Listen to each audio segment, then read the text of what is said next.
Usa ka pagtuo, usa ka tingog, usa ka katawhan.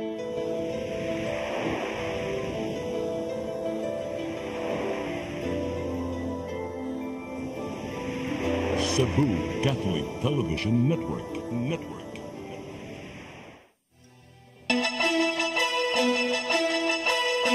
Uluhan sa mga balita sa Sayri 47. Mga dagkong leader sa kalibutan motambong sa lubong ni Pope Francis karong Sabado. Apil si Presidente Bongbong Marcos Jr. Gunob Elementary School sa Dakbayan sa Lapu-Lapu gilungkab. Mga kawatan wa pa mailhi. Motorsiklo mibangga sa konkretong kural sa Buaya Dakbayan sa Lapu-Lapu. Duha patay. Tungod sa bangi sa negosyo, mag-agaw nagpinusilay dito sa Bulinawan, Karkar. Usa patay. Sugbo, Kabisayan ug Mindanao, Pilipinas ug katawhan kutos maabot sa tong Sibya sa tibuok kalibutan mayong hapon. Live kita karon sa CCTN Channel 47 ug kini ang tulumanon sa nagunang kasayuran nga angay natong masayran. Sa nga ni Attorney Danica Caballes, ako si Dennis Tabar ug kini ang Sayri 47.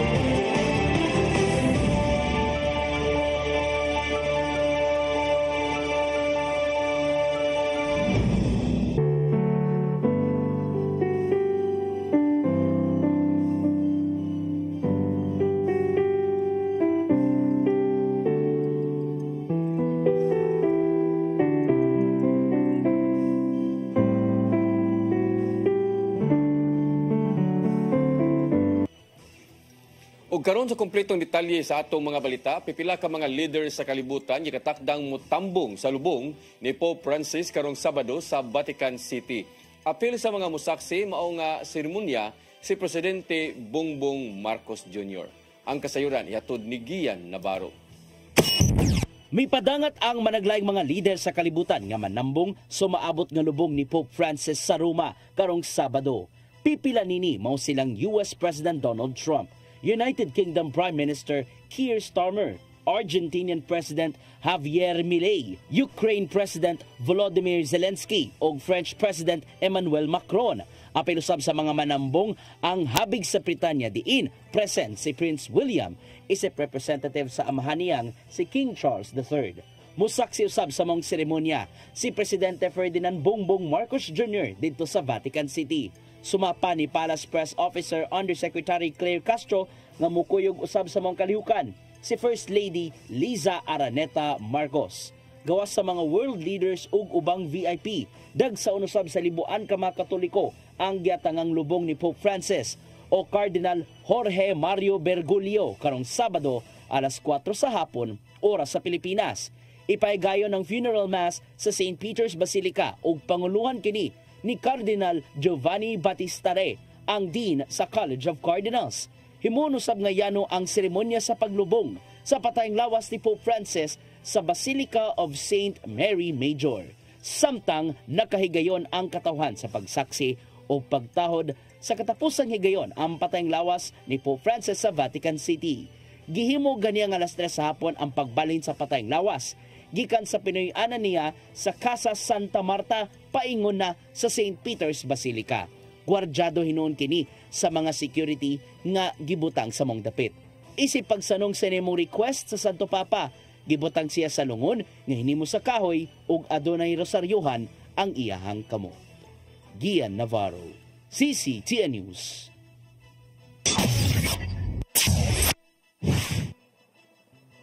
Sa pagtaliwan ni Pope Francis, mao ang mismong leader sa Oasis of Love Cebu nga si Tatay Dodong Limchua. Gibalik lantaw niya ang nahimong panag-abot sa maong halangdong opisyal sa simbahan ato sa usa ka public appearance ni atong 2017. Ang kasayuran hatod pagbalik ni Gian Navarro. Nakigduyog sa mga nasubo sa kalibutanong Kristohanon si Brother Nonito Tatay Dodong Limchua sa pagdaliwan ni Pope Francis. usa ang head servant sa Oasis of Love Cebu nga si Tatay Dodong sa mga personal nga nahimamat ni Pope Francis niadtong 2017 atol sa usa ka kalihukan sa nasod nga Egypt. Nanang panahona, giselebrar sa magtiayong limchua ang ilang golden wedding anniversary. Nahimo kining espesyal tungod sa naangkong blessings gikan mismo sa Santo Papa. Nakita mismo nilang Tatay Dodong og Nanay Dayan ang nimong kaayo sa mong leader sa simbahan ngadto sa mga Katoliko. Hindi na sila mahimong Santo Papa kung way kabubutod sa Espiritu Santo. Dili tawhanon nga kabubutod nga mapili na sila. So you can feel the holiness of a person. Inigduol mo, ma-feel mo, manglibawt imong balibo. No, kay lagi kini sila. Dili man sila ordinaryo nga tao. No? Nauyon sa di Tatay Dodong ang nimong liderato ni Pope Francis o Cardinal Jose Mario Bergoglio sulod sa 12 katuig niya nga pagdumala. Gawas sa mga talagsaong reforma nga maoy nakapaduol sa mas daghang katawan ngadto sa Ginoo, gipakita sa Santo Papa ang kaluoy og pagpakig-unong kon mercy and compassion ngadto sa isig kaingon. Sanglit ka naman ang gibuhat sa Ginoo ngadto sa katawhan samtang nagpadayon sa kinabuhing Kristohanon. Ang kitang naata sa nakasabot, malipay kay ang iyang approach, no, pagpasaylo yun, no. Kay in Matthew 6:14 to 15 nagaingon man yun nga kung ikaw dili ka pasaylo, ang Diyos ka man sa langit dili usab ka pasaylo nimo. No, it's very clear, you know. It's very important na kinahanglan ka mo pasaylo, no. Daghan ang mga nito mao nga kardinal ang adunay tsansa nga mamahimong sunod nga Santo Papa. Apan alang ni Tatay Dodong, ang Espiritu Santo lang gyud mo'y mag-igo kung kinsa man ang muhulip sa posisyon ni Pope Francis. Dungan usab sa panalangin alang sa hingpit nga kapahulayang dayon sa Santo Papa aron makauban ang Ginoong Dios sa iyang gingharian. Pray for his soul, no. We miss the presence of our Pope. We miss his love, no. But we have to be happy na siya diretso na nga sa kitasan. Navarro, CCTN News.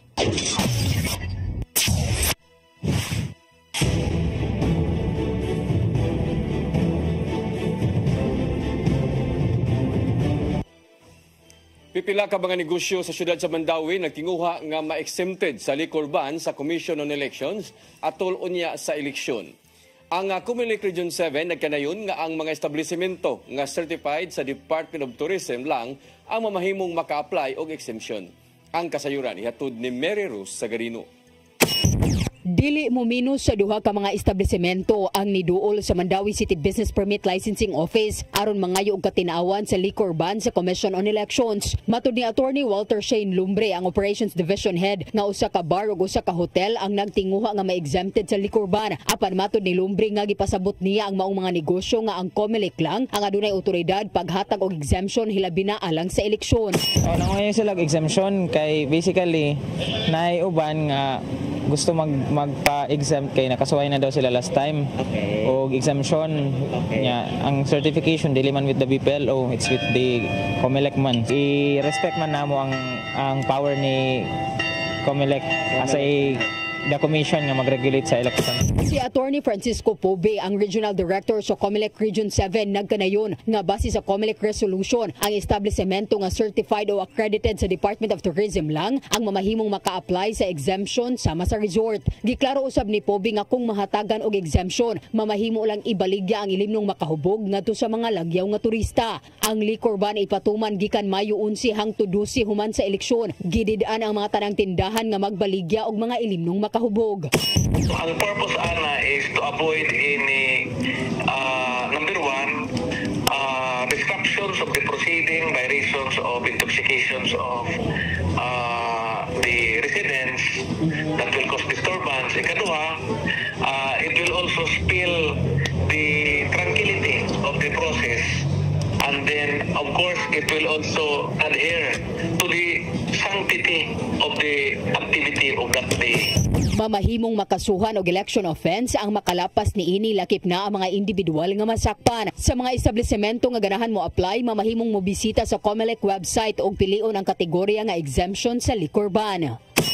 Mary Rose Sagarino, CCTN News. Giimbitar sa Public Employment Service Office Conpeso sa siyudad sa Mandaue ang mga nangita og trabaho sa pagtambong sa ipaygayon nga local ug overseas job fair karong Abril 26. Moabot sa 3,000 ngadto sa 4,000 ka mga bakanteng trabaho ang mamahimong maka-apply.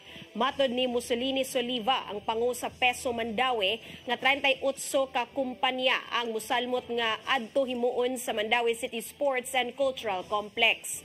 Ubang mga employer nagtanyag og trabaho sa gawas sa nasod alang ni atong gusto mag-abroad. Mga bakanteng posisyon naglakip sa managerial roles, engineering jobs, teaching posts o production work, ilabi na sa mga mall. Opportunity nga sa among panahon mabaw mig dito yung kasay nangitag bakanting trabaho pero karon sila na kay mismo giandaman og lugar largo ra sila nanay mga bakanting trabaho sa kumpanya different kalain kumpanya dito na sila tibudas lag resume compressed resume tubay ito ay kung nasa sila mga academic credentials PSA mga photocopy lang sa nga kung kumpleto gud sa mga requirements.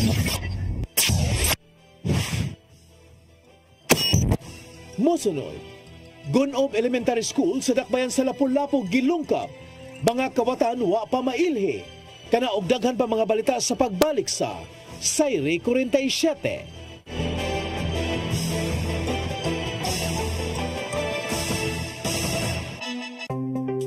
Discover the beauty of the Philippines.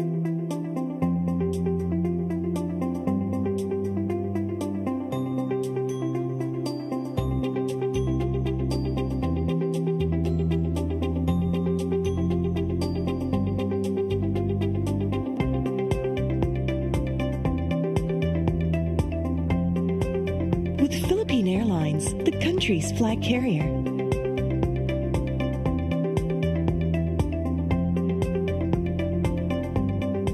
The airline that lets you feel the warmth of the nation.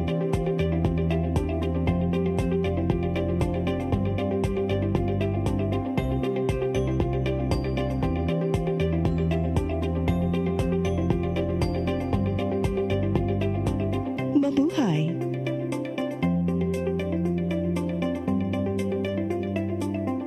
Kaiba sa mga politiko, matagal nang ginagawa ni Ariel Querubin ang ipaglaban tayo.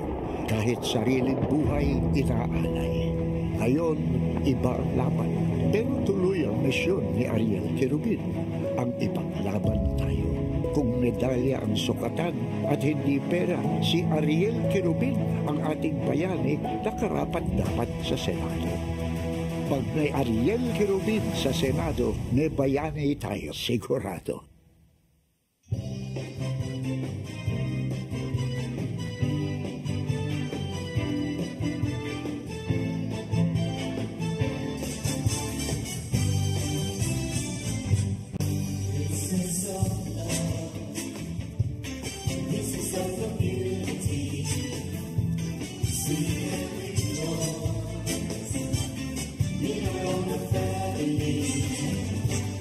Praising the Lord.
Balik sa atong mga balita, Gunob Elementary School sa Dakbayan sa Lapu-Lapu gilungkab sa duha ka mga wa pa mailhing kawatan niadtong nilabay nga semana. Duha ka laptop ug usa ka Bluetooth speaker ang nakuha sa mga suspek. Ang kasayuran ihatod ni Cristel Joy Filerca. Ato sa Biyernes Santo ni adtong nilabay nga semana, Abril 18, gilungkab sa duha ka wa pa mailhing kawatan ang Gunob Elementary School sa Dakbayan sa Lapu-Lapu alas 12:15 sa tungang gabi. Nakuhaan sa CCTV ang paglakaw-lakaw sa duha ka mga suspect sulod sa school premises apan nakatabon ang mga naong niini. Matod ni Rhea Libaco, ang admin officer 2 sa Mongtunghaan, nga ang ICT room mo ay gilungkab sa duha ka mga kawatan. Didto sila ni agi sa likod nga bahay niini ug ilang gilangkat ang grills ug ipangtangtang ang tulo ka jealousy. Duha ka laptop ug usa ka Bluetooth speaker ang ilang nakuha. Usa-usab ka classroom ang ilang gisulod ug gibungkag apan wa na sila'y nakuha. Sa ilang pagsubay ni Baco sa CCTV, didto kini ni agi sa likod nga bahin sa eskwelahan. Ni guard ato ma'am, but kato siguro nga time dito dapita ang guard kay usa ra man gud among guard mga PE, and then didto man sila ni agi sa likod sa back dito nga portion niya kanang medyo ngit po dito ilagi-agi ani kat siguro to o patubag bangko nakakuan gyud siya sa among offense gyud. Gibot niya gusab sa admin officer nga dili kini mo ipirmerong higayon nga may nanglungkab sa ilang eskwelahan. Apan kaniadto mga ginagmay rang makuha sama sa mga sinsiyo. Apan karong higayuna mga mahalo na gyud nga gamit ang nakuha. Napablatter na hinuon kini nila sa police station ug nagpatabang na usab sila sa barangay aron nga paspas nga mailhan ang mga responsable niini. Samtang mato ni Kapitan Carl Wigel sa Barangay Gunob nga aron mapadali ang pag-ila sa duha ka suspect, nagtanyag sila og ganti para sa makahatag og impormasyon sa duha ka lalaki nga makita sa CCTV. Aduna na siya'y nadawat nga mga pangalan nga nagpuyo duol ra gihapon sa eskwelahan apan sa inisyal nga impormasyon mga minor de edad pa kini. Nanatay idea kinsa ang problema na nako is ang uban pa nga gyatag minor de edad, anya I don't want to nabiya balao na nga sa mga minor de edad ba, so I don't want to expose kayo. So far karon ako gihangyo nga pwede ba nako mastoryang ginikanan. wala pa nianhin ako. Sumausab ni Police Lieutenant Colonel Christian Torres, ang spokesperson sa Lapu-Lapu City Police Office, nga aduna na sila gisubay nga duha ka persons of interest nga nagpangidaron og 18 ngadto sa 20 anyos. Cristel Joy Filerca, CCTN News. Pagbaligya sa tag 20 pesos kada kilo nga bugas unang ipatuman sa Kabisayan sunod semana. Gipahibalo kini sa Department of Agriculture at sa pribanong meeting ni Presidente Bongbong Marcos Jr. sa mga gobernador sa Visayas. Ang kasayuran hatod ni Gian Navarro. Gikumpirmar ni Department of Agriculture Secretary Francisco Chu Laurel Jr. nga ipatuman sunod semana ang pagbaligya sa tag 20 pesos kada kilo nga bugas. Kini mo'y gituki ni Presidente Ferdinand Bongbong Marcos Jr. silang pribadong meeting uban ang mga gobernador sa Kabisayan nga gipaygayon karong adlaw sa Cebu Provincial Capital. Una kining ipatuman sa mga lalawigan sa Visayas ug lauman usab nga may tabok kini sa ubang bahin sa nasod kadugayan depende sa mamahimong dagan. Matod ni Chu Laurel nga gimanduan sila sa presidente nga kinahanglan magmalungtaron ang baratong bugas hangtod na sa tuig 2028. Sa ngayon, we're launching it here because mas marami ang nangailangan sa mga regions na yun. But of course, ang eventual intention itong programa nito, once we sort out all the issues logistically and para makita talaga how to operate it, launch it and manage it, nationwide to. Sumasasab ni Laurel nga makadawat ang mga kabos ilabi na kato mga nalistahan sa DSWD sa maong P20 program. Ang matag beneficiary makapalit og hangtod 10 kilos kada semana nga bugas o 40 kilos nga bugas sulod sa kabuan. Mong gipaningkamutan ilabi na sa DA nga matuman ang naimong saad sa presidente kaniadto. Hinoon adunay stocks ang DA nga magamit usab alang sa pagpamaliga og baratong bugas. Of course, hindi magawa to last year dahil ang world prices ng bigas is at 15-year high. No? So ngayon na bumaba ang world market prices, mas magaan na yung subsidy nito. So we're hoping mga LGUs ay mag-participate at maging successful itong programa ito para makinabang natin mga mamamayan. Nasayran nga magtampo-tampo ang kagamhanan ug ang local government units alang sa pag-subsidize sa bugas. Usa sa mga mihangop sa pagpatuman sa mga programa si Gobernador Gwendolyn Garcia sa Sugbo. Giulagway niya nga susama among sistema sa unang gipatuman nga Sugbo Merkadong Barato niadtong October 2023 diin gibaligya ang baratong bugas sa mga kabus. That is the reason why we as chief executives must understand that we need each other and we need to support one another. If we start fighting now, it's the people who will suffer. If a chief executive says, ayoko niyan, it's a lot of problems, then how can his people be able to afford or be able to avail of the 20 pesos? Usa lang ang naimong hiniusang mensahe sa mga gobernador sa Visayas nga mao ang hingpit nga katumanan sa nahimong unang saad ni Marcos Jr. natong 2022. Gian Navarro, CCTN News. Kagamhanan sa dakbayan sa Sugbo nakahipos og kapin 36 milyones ka pesos nga kinitaan gikan sa mga kamerkaduhan atol sa unang quarter ning tuiga. Hatagan nila og pagtagad karon mao ang pag-umol og night market ug uban aduna pay bayronon ngadto sa syudad. Ang kasayuran ihatod ni Mary Rose Sagarino. Gitaho sa Office of the City Market sa Cebu City Government nga ana sa 36.5 million pesos ang kinitaan sa kamerkaduhan sa unang quarter ning tuiga. Mas dako kini og 2.6% itandi sa kapin 35.5 million pesos nga kita gikan Enero hangtod Marso ni adtong tuig 2024. Naguna ang carbon market nga nakahipos og dakong kinitaan nga niabot og 17.4 million pesos ni anang panahuna. Subay kini sa nahimong pagsukit-sukit sa tanang mga public ug satellite market sa syudad sa Sugbo. Nagagikan ang maong kita sa abangan sa pwesto, cash ticket o arkabala nga baryanan sa mga ambulant vendors sa pay parking, entrance fee o guban pa. Matudi dyan, Paul Amores sa OCM ug overseer sa Pasig Fishport nga ilang hatagan og pagtagad ang uban pang aduna pay baryanan ngadto sa dakbayan. Subay kini sa nahimong mando sa kadagkuan sa mga kamerkaduhan sa syudad.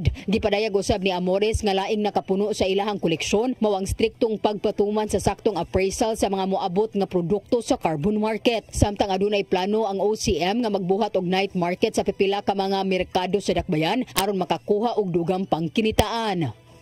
Mary Rose Sagarino, CCTN News. Gikumpirmar sa Korte Suprema nga gikasuhan nila si retired Court of Appeals Associate Justice Isaias Dikdikan o gross misconduct. Tungod kini sa giingong kalambigitan sa pagpatay sa abogado dinhi sa Sugbo nga si Joey Luis Wee niadtong tuig 2020. Mato ni Supreme Court spokesperson Attorney Camille Ting nga mahimong magatubang si Dikdikan og disbarment ug mawagtangan og benepisyo sa pagkaretirado. Dugang paniting nga kabahin kini sa nahimong lakang sa labing taas nga korte aron manubag ang bisan kinsang abogadong sad-an sa mga managlahing kalapasan. May numdumang gipatay sa mga mamumuno si Wee ni adtong Nobyembre 2020 sa gawas sa iyang opisina sa Dakbayan sa Sugbo. Gisusi sa mga kabumbiruhan ang hinungdan sa sunog nga niulbo kaninang buntag sa sitio Lower Panabang, Barangay Apas, Syudad sa Sugbo. Matod sa Cebu City BFP nga niulbo ang kayo sa panimay ni Novelito Cubol pasado alas 10 kaninang buntag. Gisaka kini sa first alarm kalugayan aron makaresponde ang uban nga mga bumbiro gikan sa managlahing fire brigade. Napaong hinuon kini sa wa pa mag alas 11 sa buntag. Mukabat sa 336,000 pesos ang gibiling danyos.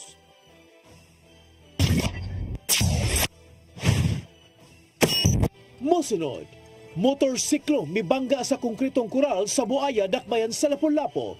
Duha, patay. Kana og daghan pa mga balita sa pagbalik sa Sayri 47.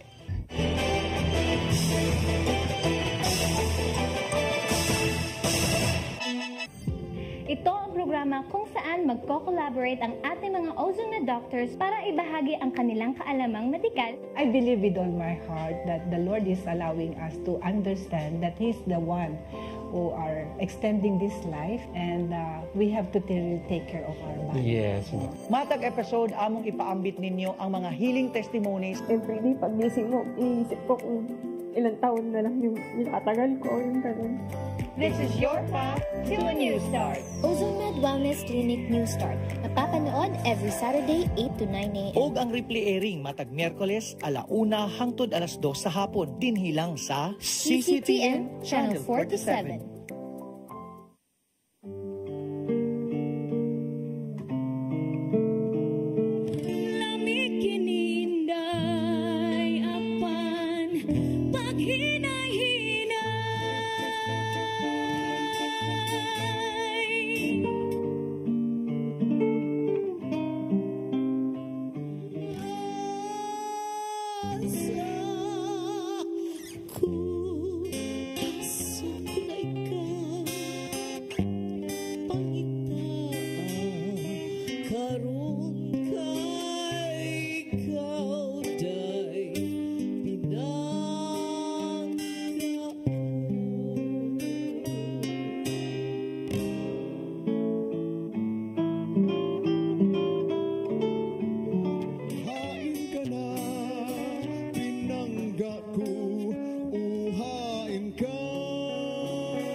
Siya kay iya lang hok-hokon og iya lang oto-otoon.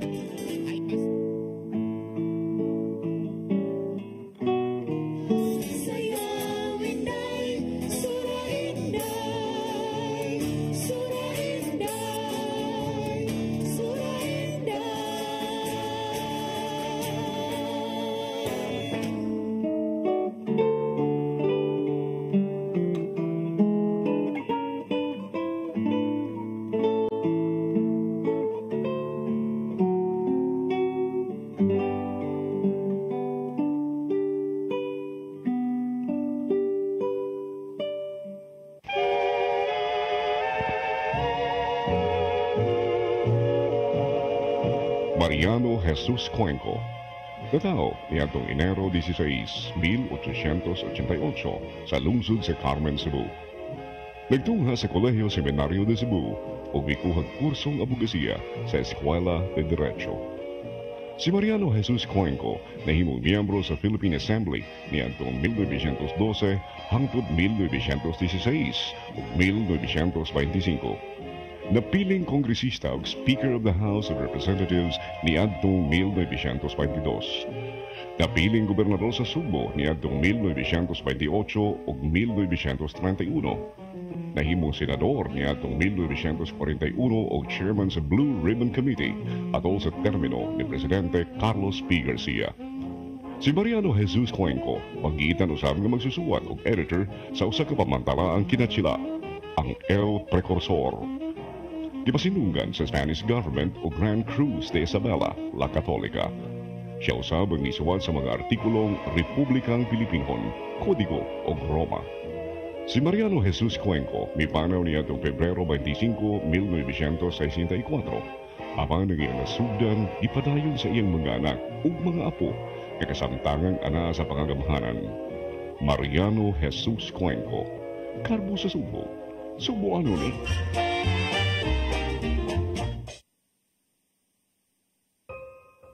Di siya ko mutuog na Ginoo. Ano magulo ng bata da? Nangita lagi ni gatas. Kasabot ka, akong ipakuha.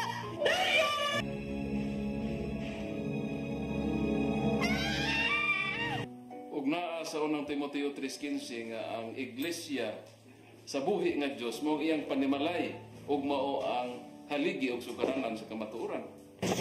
Mayo! Sa tayo! May hatag lang unta kong gatas para sa inyong anak. Basin kadahon ka nga, ikaw ang gwapa sa tibok kalibutan. Unsay reparation, Monsignor? Buhi ka, laing bata, aron mabayran ang imuhang nahimo nga dako kasalanan.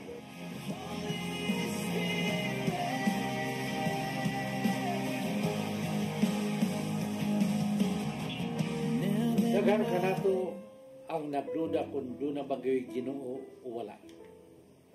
Apan ang Biblia nag-ingon nga atong dawaton pinagi sa pagtuo ang kamaturan nga doon ay Ginoo. Sa Hebreo 11:6 nag-ingon walay makapahimot sa Dios kung walay pagtuo. I came for you. I came for you. Holy Spirit.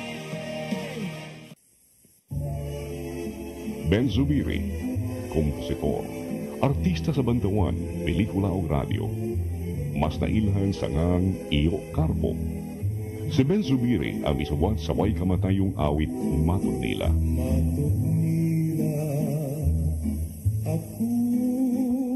Alang sa uban, ang Matod Nila usa ka cultural anthem sa mga Cebuano. Kawa sa Matod Nila, si Ben Zubiri usab ang isuwat sa mga immortal nga awit sama sa ikaduhang bathala. Alma Bonita, ang palad ng buo, gugmang gibati ko, pasayawa kuday. Si Ben Zubiri namatay niya atong 1969. Apan ang iyangan, buhi kanunay sa kasing-kasing sa mga taong padayong nag-awit sa iyang mga komposisyon. Ben Zubiri, garbo sa Subo. Subo ano ni? Garbo ko pasalig sa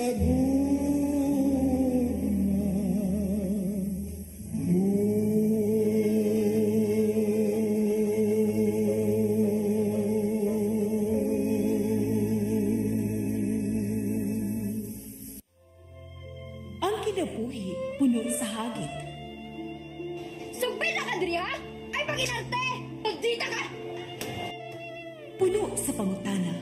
Bata pa gani ka kayo? Nagpuyab-puyab na ka? Kinsa man ang huwag masakitin ako din ay karoon na kinsa! Kung si buti mo'y pasabot, Daddy. Puno sa luha. Pagpili pa, ako nga imong anak o kanay mong mga babae. Kasuko. Yung nananarado pa. Ano itong kani Papa? Apan bisan mangit-ngit pa ang imong kalibutan, aduna pa'y nagpahiping kahayag. Aduna ka pa'y kasumbungan. Mga lama, hanap na. Dear Tatay, tunog na unlod na. Nganong Waylaing pagi aron masabtan nato ang Biblia. Kinahanglan nga doon na tayo relasyon kang Jesus. Hangtod sa layan natong panaguban, daghang salamat. Shalom. Tunog na unlod na.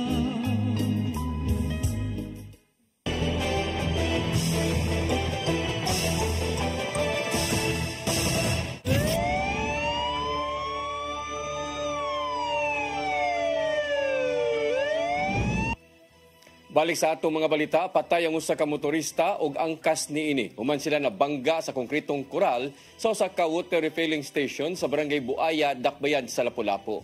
Makita sa CCTV footage ang kusog nga pagpadagan sa mga biktima sa wa pa sila mabangga.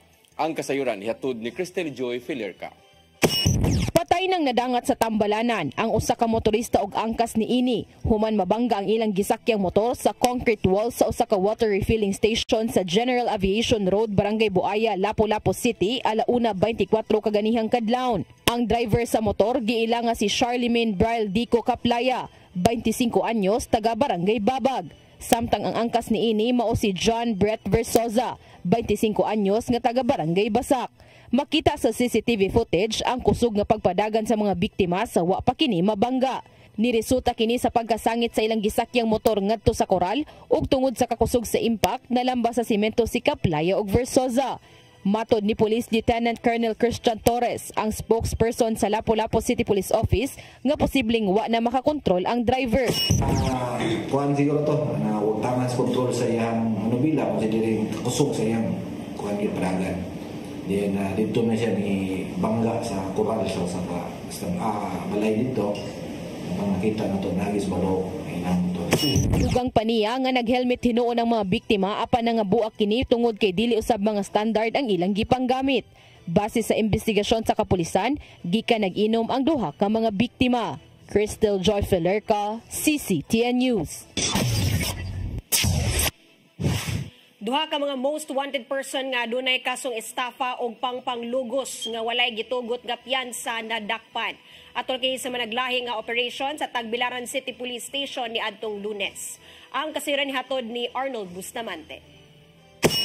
Duha ka mga most wanted person nga nabutang sa number 10 ug number 7 regional level nga dunay kasong pagpanglugos ug ang usa ka babae nga dunay estafa ang nagadakpan kini sa managlahi nga operasyon sa kapulisan niadtong Lunes sa Barangay Poblacion 3 siyudad sa Tagbilaran, probinsya sa Bohol. Ang akusado nga nagatubang og kasong pagpanglugos gina nga si alias Carmelo, 35 anyos, usa ka construction worker nga taga Purok 1 Barangay Ubuhan, Dakbayan sa Tagbilaran. Si Carmelo nabutang kini nga number 10 most wanted person sa regional level. Nadakpan kini pinasikat sa warrant of arrest nga giluwatan sa korte sa maong syudad alas 7 sa gabi niadtong Lunes sa kasong pagpanglugos nga walay gitugot nga piyansa ang korte. Mato ni Police Lieutenant Colonel John Karin Escobar, ang hepe sa Tagbilaran City Police Station, nga nahitabo ang pagpanglugos sa iyang silingan nga 13 anyos niadtong Enero 2024. Siya ang gitudlo sa bata nga mihilabot kaniya sa dihang gidala ang biktima. Siya ang panimay nga may hinungdan nga gipaskaan siya og kaso sa kabanay sa biktima. Sa dihang gipasakaan kini og kaso gingong misibat ni sa laing lugar sa Barangay Ubuhan ug niadtong miaging semana lang nga mibalik ug dunay nakahatag impormasyon nga nasigpatan ang iyang presensya. Nag-umuldayon og tracker team si Escobar sa paggalayon sa Criminal Investigation and Detection Group Bohol Provincial Field Unit 702nd Maneuver Company sa Regional Mobile Force Battalion 7, Regional Intelligence Unit ug Maritime Police Bohol ug malampuso ni nadakpan si Carmelo. Lakip sa nadakpan ang number 7 most wanted person regional level sa susamang barangay alas 10:30 sa buntag. Ang nadakpan gila nga si Jeanette Valle, 54 anyos, usa ka kontraktor nga residente sa Purok 3 sa Barangay Poblacion, lungsod sa Bilar, lalawigan sa Bohol. Si Valle narutsan kini warrant of arrest sa kasong estafa nga dunay gitugot nga piyansa ang korte balor 180,000 pesos ang pagkasikop sa duha sa labing pinangita sa balaod sa maong lalawigan tungod kini sa kooperasyon sa publiko ngadto sa kapulisan nga may naghatag dayon sa kasayuran sa namutangan sa mga akusado nga dunay mga pending warrant of arrest ngadto sa korte. Ni pasalig si Escobar nga magpadayon sila sa pagpangita nadto nga mga tawo nga dunay mga pending warrant of arrest nga wala pa maabot sa kamot sa balaod nga padayon pa nga nagtago-tago sa Dakbayan sa Tagbilaran. Arnold Bustamante, CCTN. Dulaan 2 ka milyon ka pesos nga katidad sa illegal nga drogas o mga armas ang nasakmit sa kapulisan sa managlahing anti-illegal drug operation sa Dakbayan sa Sugbo ug Bohol kagahapon.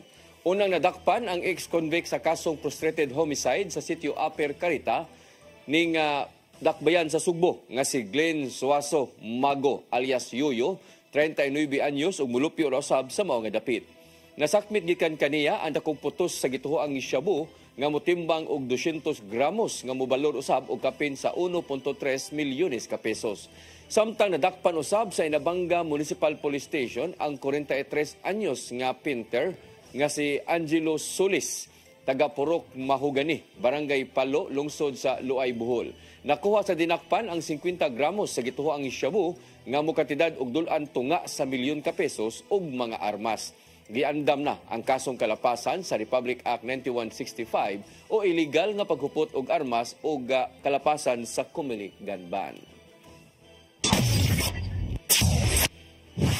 Nahugno ang parte sa rooftop sa gitrabaho nga bag-ong building sa usa ka universidad na himutang sa North Reclamation Area sa siyudad sa Mandawi. Mato ni Felix Suico, pangu sa Operations Division sa City Disaster Risk Reduction Management Office. Sa usa ka text message nga ang bahin sa gibubuan og semento ang nikolaps. Hinoon matod niini nga wala natala nga naangol sa maong panghitabo. Gisusi pa usab ang hinungdan sa pagkahugno.